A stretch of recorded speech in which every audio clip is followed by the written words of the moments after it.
Oke, bismillahirrahmanirrahim. Assalamualaikum warahmatullahi wabarakatuh. Waalaikumsalam warahmatullahi wabarakatuh.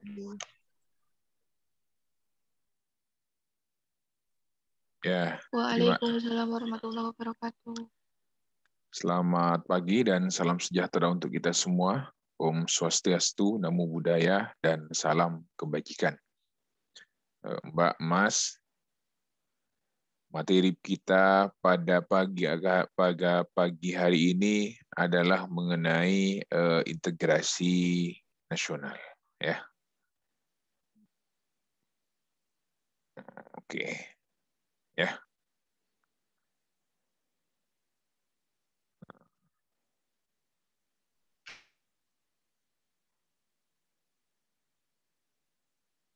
Kenapa saya mendahulukan integrasi nasional? Karena apabila kita tidak bisa menjadi bangsa yang kokoh, bangsa yang bersatu, maka dipastikan akan menghambat semuanya. Semuanya itu apa? Makanya saya kasih judul Urgensi Integrasi Nasional sebagai Parameter Persatuan dan Kesatuan Bangsa.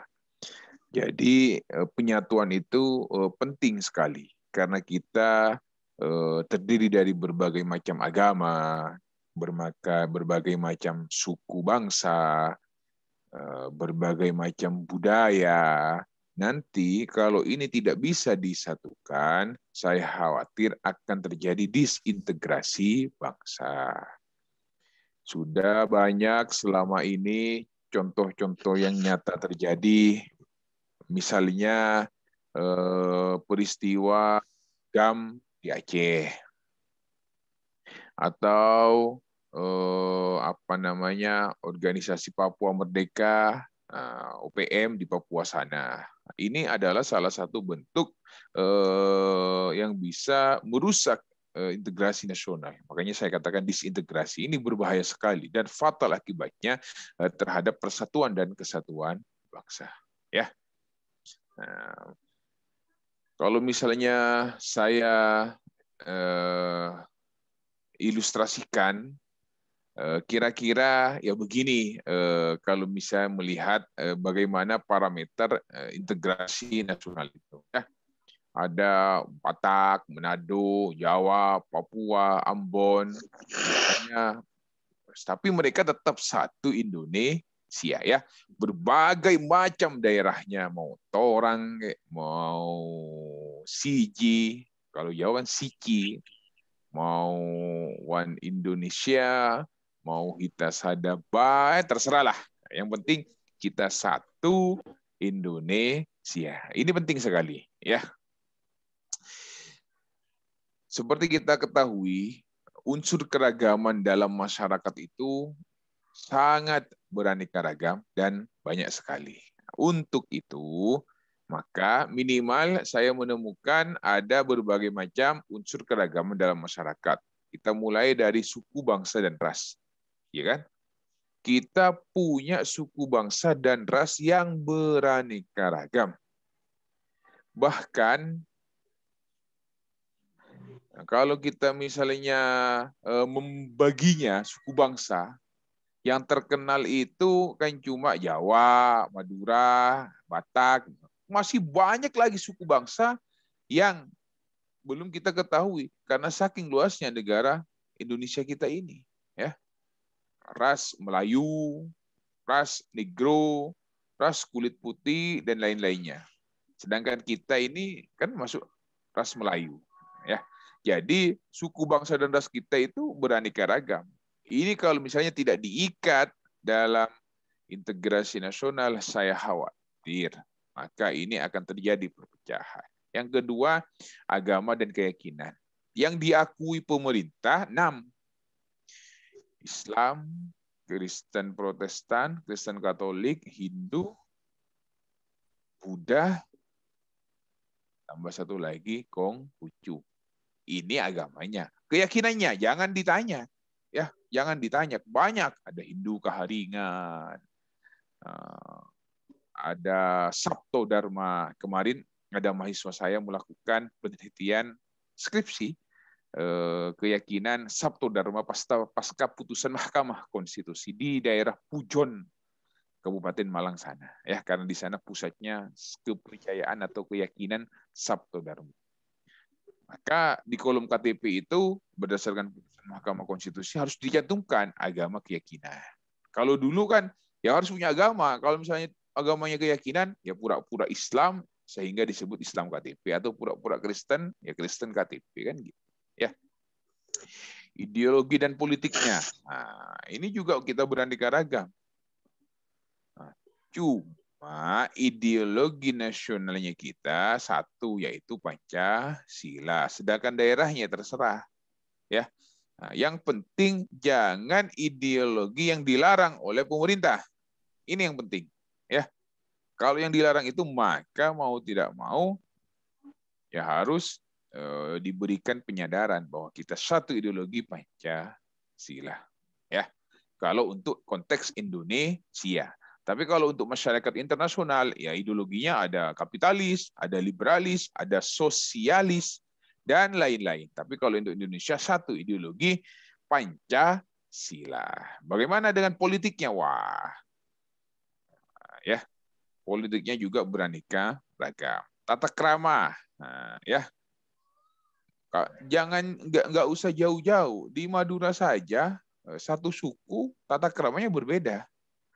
Kalau misalnya di Sumeneb Pamekasan, kalau jalan itu tidak bawa celurit di pinggangnya, nah, ya, nah, kalau di Sumeneb Pamekasan itu kalau tidak, itu berarti orang yang sopan, orang yang kalem lembut, ya. Tapi kalau di Sampang, di Bangkalan, di daerah pelosoknya itu, kalau nggak pakai celurit itu orang sombong itu namanya, ya, orang sombong. Sama seperti meninggikan kopiah. Nah, ya kan? Kopiah itu ada yang ukurannya berapa? 10 cm. Ada yang tinggi, itu kan menandakan ini. Sama kumisnya menandakan keberanian, ya. Nah, tata krama. Misalnya di Papua sana, orang pakai koteka itu, ya itu budayanya. Tapi jangan coba-coba orang pakai koteka datang ke Malang, masuk ke Matos, jadi tontonan. Bahaya sekali. Apalagi kalian di Papua pakai koteka nggak apa-apa. Di sini jangan pakai koteka. Nah, terutama yang perempuan, yang laki-lakinya jelalatan nanti, ya. Nah, itu manusiawi, ya. Terus kesenjangan ekonomi, kaya miskin, ini yang harus kita entaskan, kesenjangan ekonomi. Karena biasanya kalau misalnya masalah ekonomi itu larinya nanti kemana-mana nanti, ya. Dan kesenjangan sosial. Ini penting. Inilah unsur-unsur keragaman dalam masyarakat. Bukan hanya Indonesia, tapi dalam masyarakat internasional. Oke. Nah ini, ya, masih ingat pada saat penurunan Presiden Soeharto, ini mahasiswa ini, ya. Demo-demo pada masa Orde Baru ini. Ingat kan? Gedung MPR, DPR, ini didudukin oleh mahasiswa, dinaikin. Waduh. Ini peristiwa besar dalam sejarah kita. Ya. Suara saya jelas kan ya? Jelas, Pak. Jelas, Pak. Jelas, Pak. Oke.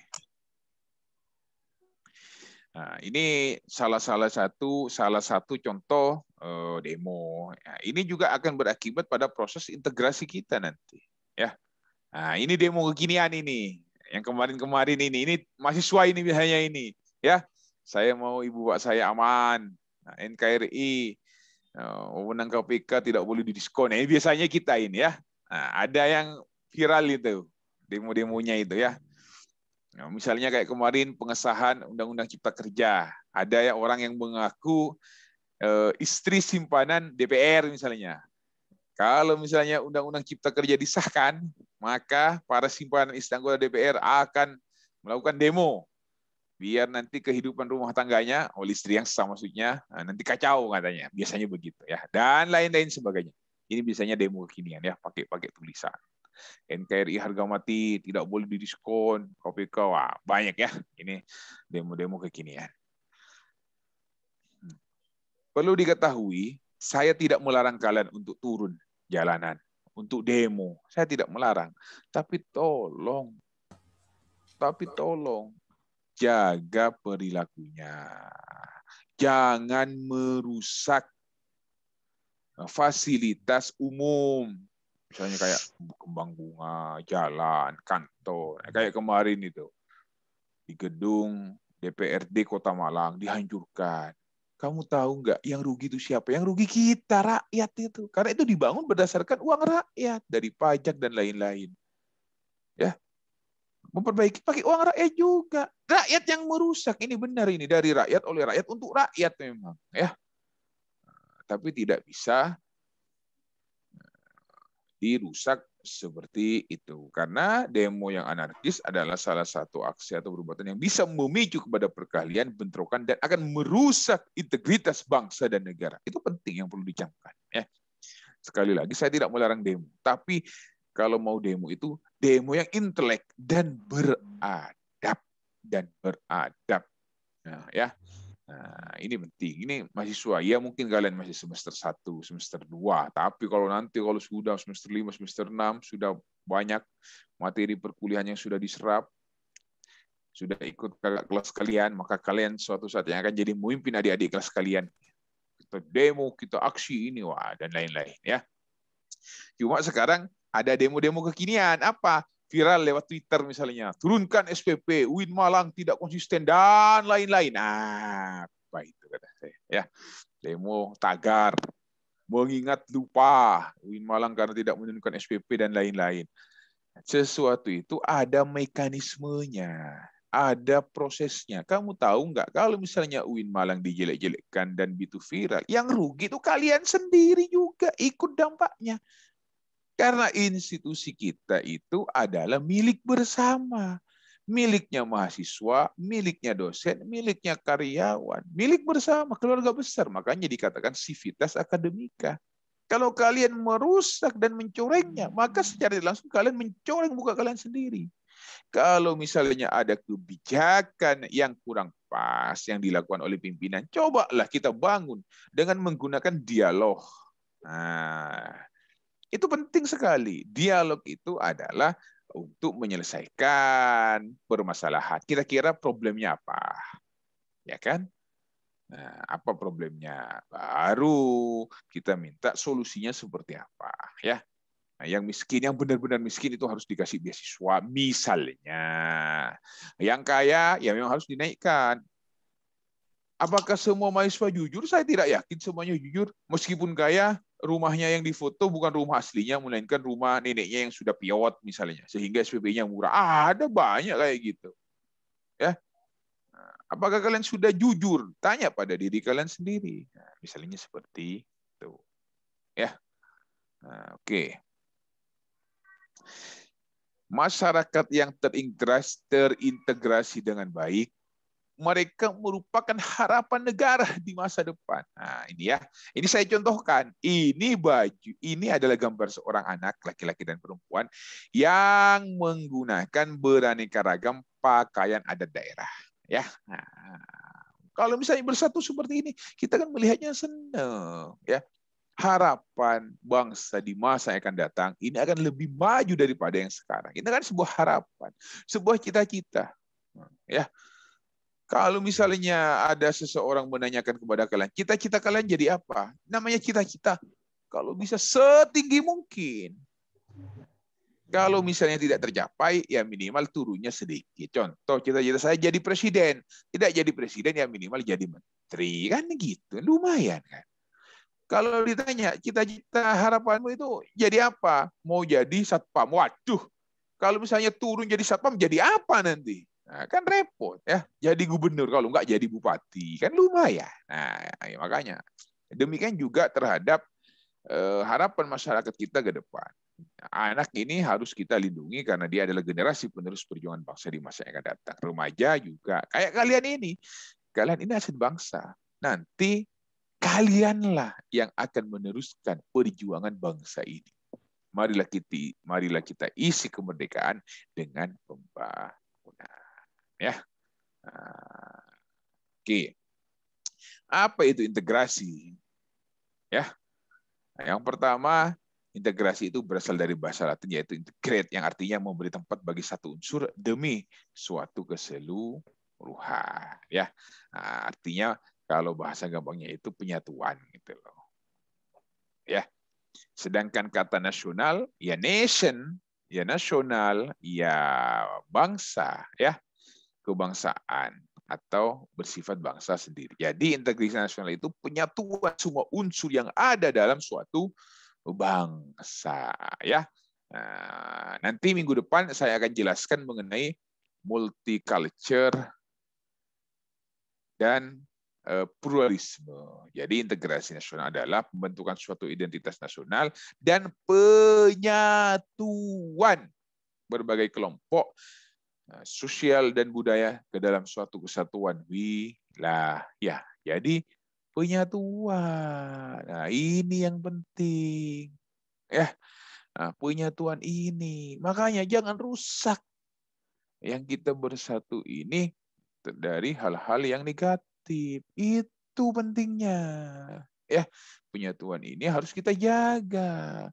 Meskipun kita beraneka ragam, suku, budaya, agama, ras, tetapi kita punya satu senjata sakti, saya katakan begitu, namanya adalah Bhinneka Tunggal Ika, yang merupakan simbol dari sila ketiga Pancasila, Persatuan Indonesia. Ya, berbeda-beda tapi diikat oleh satu namanya Bhinneka Tunggal Ika untuk menuju persatuan Indonesia. Penting itu, Bhinneka Tunggal Ika itu. Ya, berbeda-beda tetapi satu, ya. Bhinneka Tunggal Eka. Eka ya, bukan Bhinneka Tunggal Esa, karena Eka dan Esa itu berbeda. Nanti bisa kemana-mana nanti kalau berbicara ini ya. Itu satu, Eka itu satu. Ini integrasi intinya itu adalah penyatuan. Oke. Nah, integrasi nasional itu minimal bisa dilihat dari 3 aspek ya. Yang pertama integrasi politik. Yang kedua integrasi ekonomi. Yang ketiga integrasi sosial budaya. Ya. Nah, bagaimana integrasi politik itu? Nah, ini biasanya kalian nanti tergabung dalam berbagai organisasi partai politik, organisasi politik. Salah satunya adalah partai politik, ya. Nah, kalau misalnya tidak menjadi partai, ya berarti integrasi sosial kemasyarakatan, tergabung di wadah-wadah, misalnya ada organisasi sosial kemasyarakatan, ya tidak apa-apa, ya. Ada organisasi keagamaan seperti apa kemarin FPI misalnya, ya. Nah, yang tidak menjadi partai politik. Tetapi jika ingin menjadi dan ingin mengubah kehidupan sosial politik kita harus menjadi partai politik. Karena partai politik itu adalah kendaraan alat untuk mencapai kekuasaan. Nah, ya, contoh Nasdem. Nasdem itu organisasi sosial kemasyarakatan karena besar akhirnya dirubah menjadi organisasi politik. Bentuknya adalah partai politik, ya. Karena dia untuk mencapai alih kekuasaan, untuk merubah. Ingat kata Gubernur DKI Jakarta itu, diamnya orang baik akan menjadi salah satu penyebab kehancuran bangsa ini. Ya, nah, katanya Anies Baswedan itu. Karena diamnya orang baik akan membuat orang yang jahat itu untuk berkuasa. Bahaya ini. Nah, ini saya sangat setuju ini. Ya, nah, artinya yang baik-baik itu harus turun gunung untuk merebut kekuasaan. Karena kalau misalnya presidennya orang baik, maka pasti pemerintahnya akan baik. Tapi kalau orang baik diem, contoh Kiai misalnya di Madura itu. Kenapa Kiai itu ikut turun ke politik? Itu harus dimaknai positif. Karena orang baik itu harus memimpin. Nah, kira-kira begitulah ya. Meskipun banyak juga dampak negatifnya dalam tanda kutip personalnya. Jangan lihat personalnya, tapi lihat sosoknya. Ya. Nah, karena dia adalah Kiai. Kiai itu adalah panutan di Madura. Makanya kalau mau jadi gubernur bupati di Madura, jangan lupa gandeng Kiai. Tapi kemarin Pamekasan itu bukan Kiai ya, bupatinya ya. Bahkan bupatinya kalah. Wah, ini berarti sosok Bupati Pamekasan ini yang benar-benar tangguh di Madura sana ini. Siapa Pak Badrut itu? Ternyata beliau alumni UIN kayaknya, ya. Nah, kira-kira begitu. Integrasi ekonomi. Artinya integrasi ekonomi itu berarti terjadinya saling ketergantungan antar dalam upaya pemenuhan kebutuhan hidup rakyat. Saling ketergantungan itu menjadikan wilayah dan orang-orang dari berbagai latar untuk mengadakan kerjasama yang saling menguntungkan dan sinergis. Ya, ini penting sekali. Baru yang terakhir integrasi sosial budaya itu proses penyesuaian unsur-unsur dalam masyarakat sehingga menjadi kesatuan. Unsur-unsur yang berbeda tersebut meliputi ras, etnis, agama, dan bahasa. Artinya kalau misalnya kalian, kita orang, nah katanya orang luar itu, orang luar Jawa itu, kita orang katanya. Kalau misalnya ada di suatu daerah, maka kalian jangan bawa daerah kalian sendiri. Nah, bahaya itu. Ya, patuh kepada budaya setempat, menyatu, berbaur kalian. Ya, nah, misalnya kalian orang Dayak datang ke Madura, pakai adat Dayaknya, hilang kalian, bisa habis kalian nanti ya. Atau sebaliknya, Madura datang ke Dayak masih dengan gaya Maduranya, dengan celuritnya, oh habis Madura itu ya, karena pernah terjadi kasus Sampit, kasus Sambas. Nah, ya seperti itu. Artinya orang yang datang ke suatu wilayah, maka yang bersangkutan itu harus menyatu dengan kehidupannya. Begitu sudah selesai tugas di situ misalnya, ya silakan balik lagi ke sosial budaya masyarakat yang bersangkutan. Itu penting ya. Kalian misalnya datang ke Malang, maka mau tidak mau harus budaya Malang ini harus dipelajari. Misalnya apa itu? Re katanya ya. Jangan kalah itu, harusnya ini dibolak-balik katanya. Lah, ini budaya Malang. Malah kamu kalau memarahin orang Malang asli, kamu yang akan terusir nanti, ya. Sam nangan di sam emas katanya, dibolak-balik nggak jelas. Nah, nggak bisa begitu kalian, ya. Itu namanya integrasi sosial budaya. Kalian harus menyatu dengan budaya Malang. Sam, oskap, apa oskap itu? Bakso katanya. Sudah makan oskap. Oskap opo? Bakso. Oh, dibalik-balik ternyata Malang ya. Bukan Malang, Pak. Ngalam, ya terserahlah.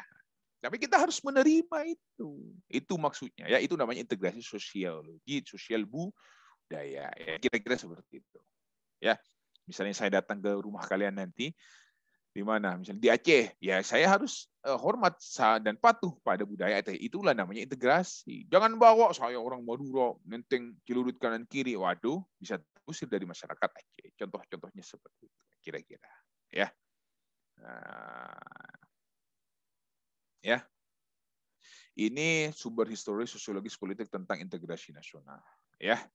Yang pertama, masih ingat kalau kita misalnya lihat sejarah, sumber historis itu namanya kan sejarah, historis itu kan sejarah.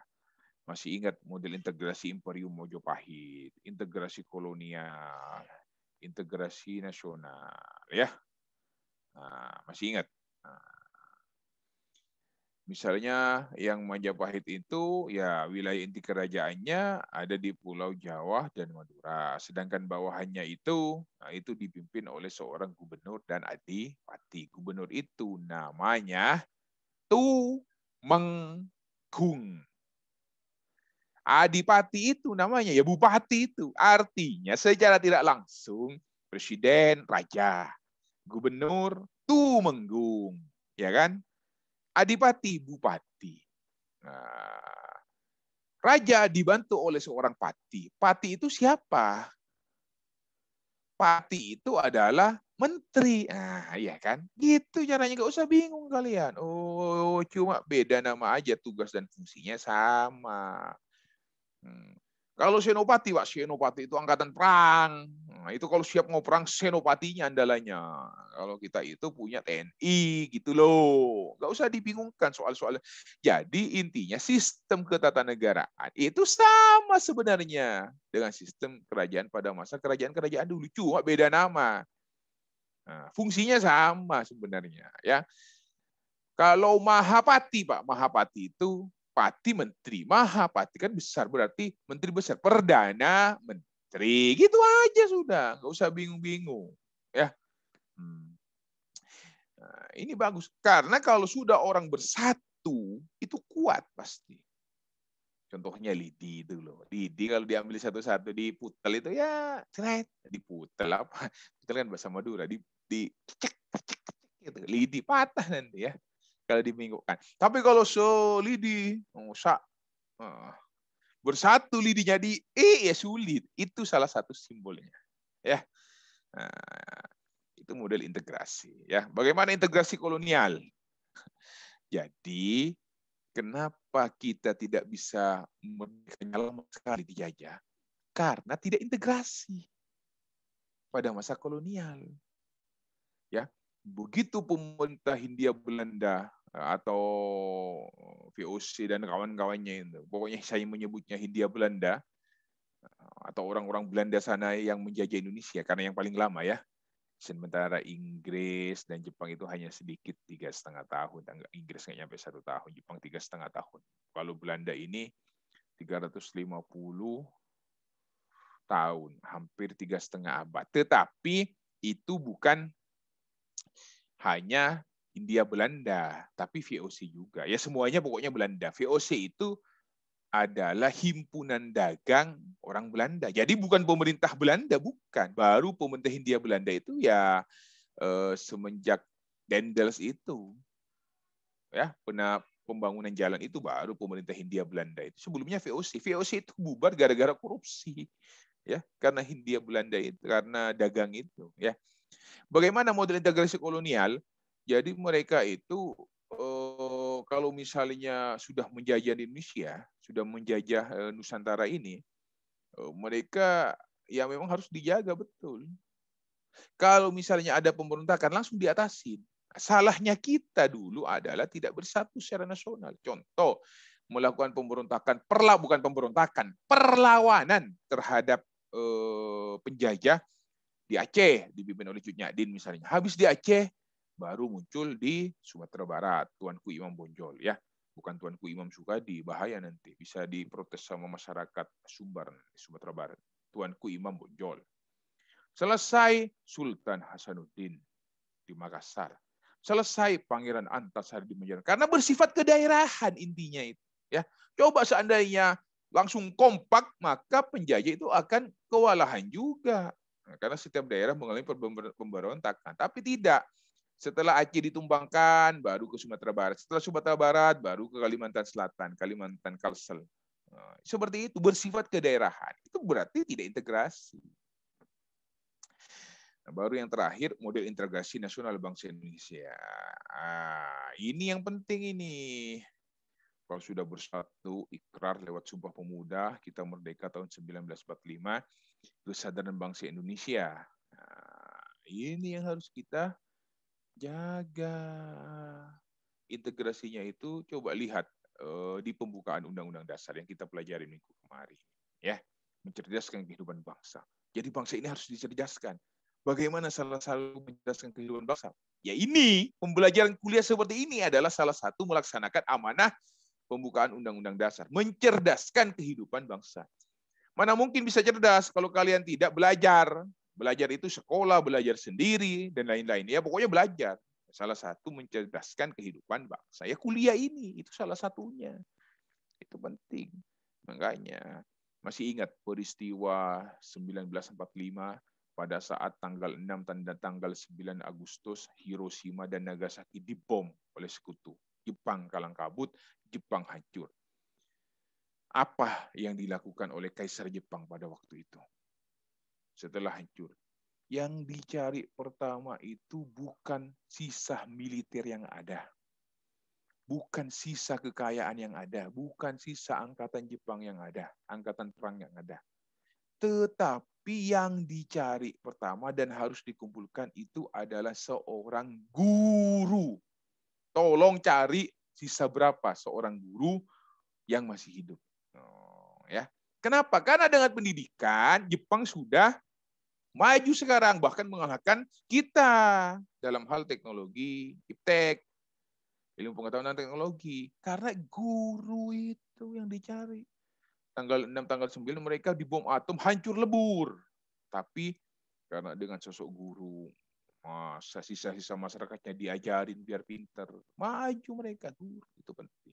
Ya, kalau misalnya dalam Islam, ya kalau ilmu pengetahuan itu makanya harus dapat barokah dari guru. Kalau Islamnya itu namanya dapat ijazah dari guru. Wah, itu mabruk ya. Nah, itu maksudnya. Makanya jangan pernah sakiti goresi hati guru kalian, niscaya ilmu kalian yang diterima, ilmu yang kalian peroleh itu tidak akan bermanfaat. Ya, misalnya saya ini belajar SD ranking 1, SMP ranking 1, kuliah, SMA ranking 1, begitu kuliah mau baca buku, kok tidak masuk-masuk ya? Wangel masuknya ini. Coba ingat kalian, kira-kira di masa SD, SMP, SMA, apa kalian pernah menyakiti hati guru kalian dan kalian belum meminta maaf? Misalnya kayak saya dulu pada saat saya SMP itu, kalau sudah dihukum sama guru, besoknya gurunya itu naik apa? Oh, naik sepeda motor ini, bannya dikempesin. Ya, nah, itu berbahaya itu. Mau tidak mau, saya harus datang ke yang bersangkutan. Misalnya, saya datang, saya minta maaf bahwa saya dulu nakal, bahwa saya ngaku. Nggak mungkin marah seorang guru itu. Ya, nah, semoga sukses. Malah doain kalian. Itu namanya ilmu yang barokah. Coba ingat kalian. Apakah kalian pernah melakukan di masa SMA, misalnya ada guru dikasih apa itu tempat duduknya yang gatal-gatal itu misalnya. Apakah Pak Imam pernah melakukan? Pernah dulu SMP. Ya. Habis itu minta maaf. Pokoknya harus minta maaf. Kalau tidak, ilmu kalian yang diperoleh itu tidak akan bermanfaat. Ya. Siapa itu? Ya namanya guru, yang mulai dari guru SD, guru ngaji, guru TK, guru SMP, ya semua guru, semua yang memberikan ilmu kepada kalian itu adalah seorang guru. Diingat itu. Kalau kalian menyakiti hati guru kalian, ilmu yang kalian peroleh itu tidak akan bermanfaat karena barokahnya hilang.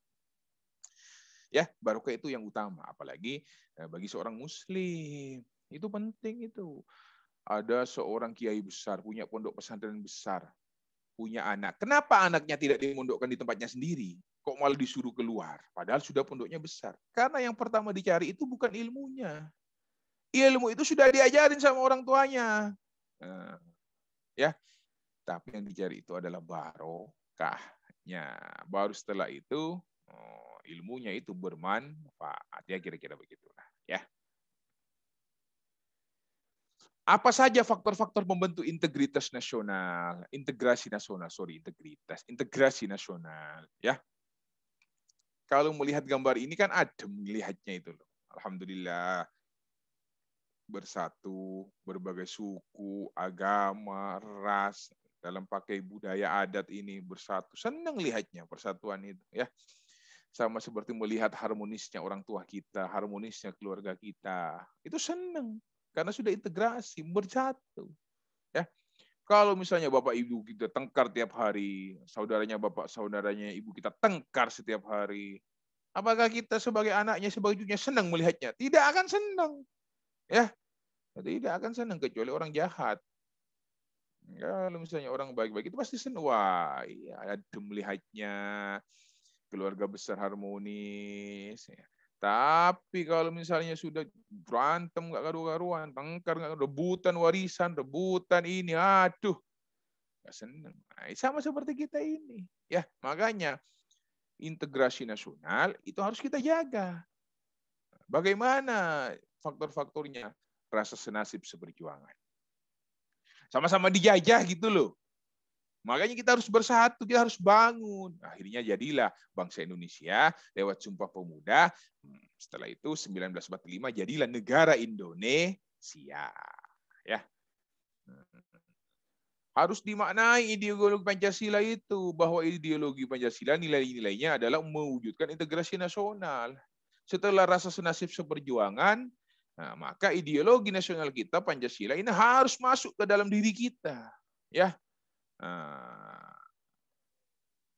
jangan sampai kita di luar ini.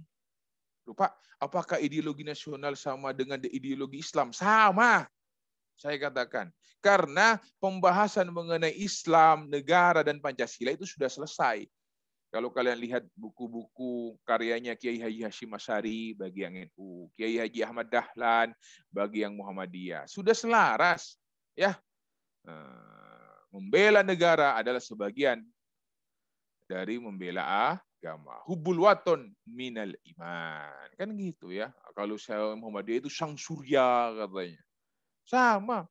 Jadi membela tanah air itu hukumnya adalah wajib itu. Makanya ada hari santri. Santri yang berjuang itu melawan kemerdekaan itu. Ya. Jadi ideologi nasional itu harus kita bela. Meskipun di dalamnya terdiri dari berbagai macam agama dan lain-lain. Ini penting. Ya, oke. Keinginan untuk bersatu karena nilai-nilai luhur Pancasila itu sebagai negara adalah ingin menyatukan lewat sila ketiga persatuan Indonesia. Ini penting sekali. Ya, bagaimana kita bisa antisipasi ancaman dari luar? Ancaman antisipasi dari luar itu misalnya globalisasi, modernisasi. Ingat, integrasi kita harus kuat. Orang luar masuk ke kita itu melalui 3 hal minimal. 1, melalui agama. 2, melalui budaya. 3, melalui bahasa. Jika kalian ingin tahu suatu negara,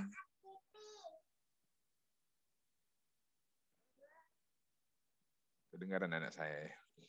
Jika kalian ingin mengetahui dan mengantisipasi ancaman dari luar, karena orang luar masuk ke kita itu melalui 3 hal. Yang pertama saya ulangi adalah agama, yang kedua adalah budaya, yang ketiga adalah bahasa. Ingat, ini penting sekali ini. Ya, jika kalian mau kuliah ke Inggris, mau tidak mau, kalian harus bahasa Inggris dulu dikuasai. Bahasa, ya, bahasa. Ingat, itu bahasa. Habis itu pelajari budayanya di Inggris itu. Kayak apa budaya di Inggris? Itu baru pelajari agamanya. Itu penting sekali. Nah, paham ya? Kuliah di Inggris, tapi tidak tahu bahasa Inggris. Apa yang mau kalian obrolin nanti? Nah, kira-kira seperti itu. Ya. Nah, kalau sudah ada faktor pendukung, ada faktor penghambat. Kurangnya penghargaan terhadap kemajemukan. Kurangnya toleransi. Kurangnya sadar diri. Nah, ini bahaya ini. Ya. Sudah tidak menghargai kejemukan. Enggak. Suku yang paling besar itu, yang paling benar itu adalah suku Madura. Kira-kira seperti itulah. Ya. Itu namanya kurang penghargaan terhadap kemajemukan. Madura, terus saya meskipun orang Madura merasa tersinggung juga. Dalam konteks NKRI. Nah, tapi kalau misalnya bercanda sama teman-teman, ya pasti orang Madura. Orang Madura itu nggak pernah salah, selalu benar ya. Nah, misalnya seperti itu. Itu cuma guyonan-guyonan belaka. Tapi harus menghargai kemajemukan. Kurangnya toleransi ya ini. Ya. Coba kalian perhatikan. Kalau menurut saya toleransi yang bagus itu di daerah-daerah itu ada di Manado. Manado itu mayoritas agamanya adalah Kristen, Protestan. Tetapi begitu Idul Fitri, yang mengamankan itu orang Kristen, pemuda Kristen. Tapi begitu perayaan Natal, yang mengamankan itu adalah pemuda Muslim. Wah, luar biasa Manado ini. Ya. Manado ini luar biasa menurut saya. Nah, ya. Nah, kurangnya kesadaran diri, ini bahaya ini. Ya. Kalau tidak sadar-sadar, maka harus disadarkan.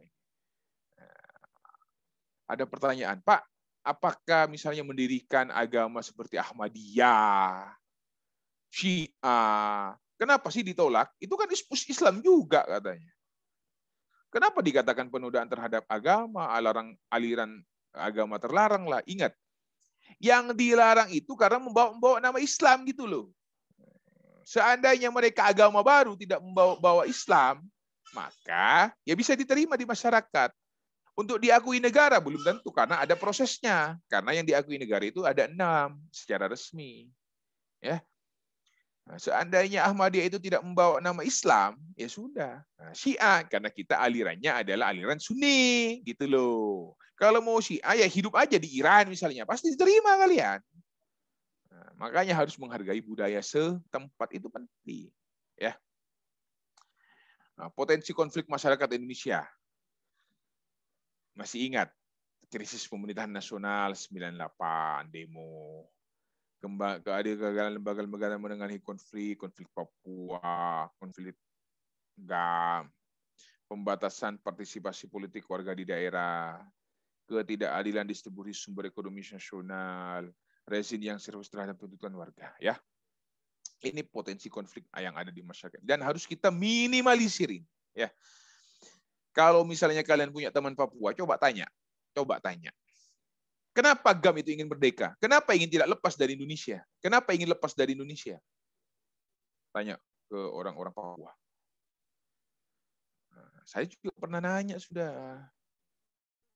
Katanya, mungkin bagi orang di luar Papua, kami ini adalah sebagai seorang pemberontak katanya. Karena ingin lepas dari wilayah NKRI. Tetapi bagi kami yang di dalam Papua, Pak, itu adalah sebuah bentuk perjuangan. Perjuangan apa? Supaya adilnya distribusi sumber daya. Ya, bayangkan mereka mengambil uang dari tanah Papua, Freeport, tambang emas dan lain-lain kekayaan Papua, dikelola oleh nasional, balik ke Papua berapa? Sehingga masyarakat kami ini miskin, masyarakat kami ini bodoh, pembangunan di kami jarang. Tapi Pak Jokowi berhasil sudah membangun jalan tol di sana, meskipun jalan tolnya itu sepi sekali. Ya, yang dilewati adalah hewan-hewan katanya. Ingat, membangun jalan tol itu banyak yang tidak suka orang Papua sana. Karena mereka juga tidak siap dengan kemodernannya. Tapi kan pembangunan harus dilakukan.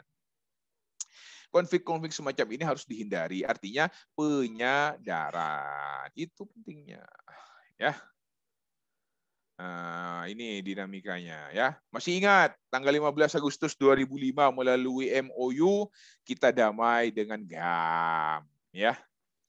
Melalui deklarasi Juanda 13 Desember 57 kedaulatan wilayah Indonesia mengenai laut 12 mil. Nah, maka yang dikenal dengan sebutan negara kepulauan dan kita sudah punya sekarang diakui sampai 200 mil namanya zona ekonomi eksklusif Indonesia.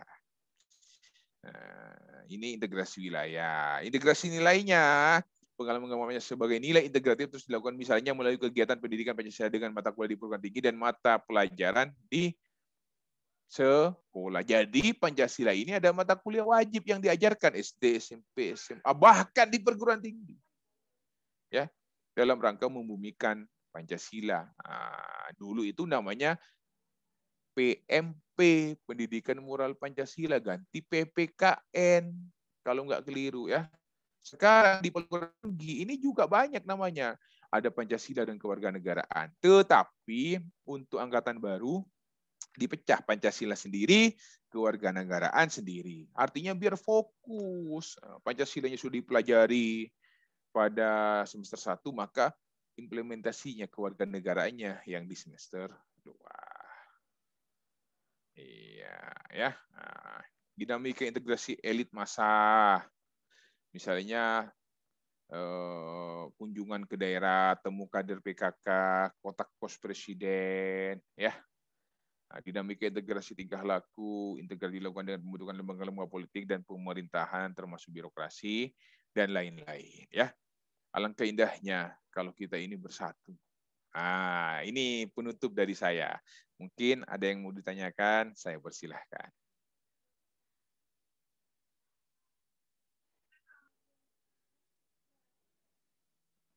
Silahkan jika ada yang ingin ditanyakan.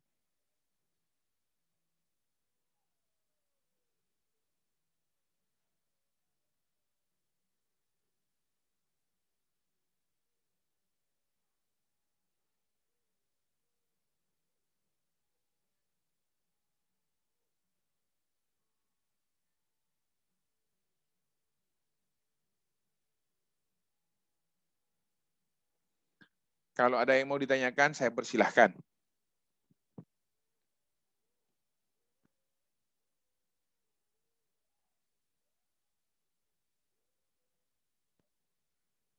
Nggak ada ya? Oke. Kalau nggak ada, tidak apa-apa. Nah, saya memaknainya ini ada 2. 1, karena bingung. Yang kedua, karena mengerti. Ya. Mana yang bingung, mana yang mengerti, saya juga tidak paham. Itu ada pada urusan kalian masing-masing. Kalau misalnya belum mengerti, tanya. Ya. Nah, kalau misalnya masih bingung, tanya. Nah, anggapan saya kalau tidak ada yang tanya, berarti kalian sudah paham. Dan saya hanya bilang, alhamdulillah.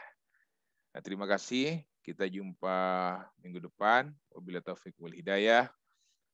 Waridho wal inayah. Assalamualaikum warahmatullahi wabarakatuh. Waalaikumsalam warahmatullahi wabarakatuh. Waalaikumsalam warahmatullahi wabarakatuh. Jen live ya. Terima kasih, Pak.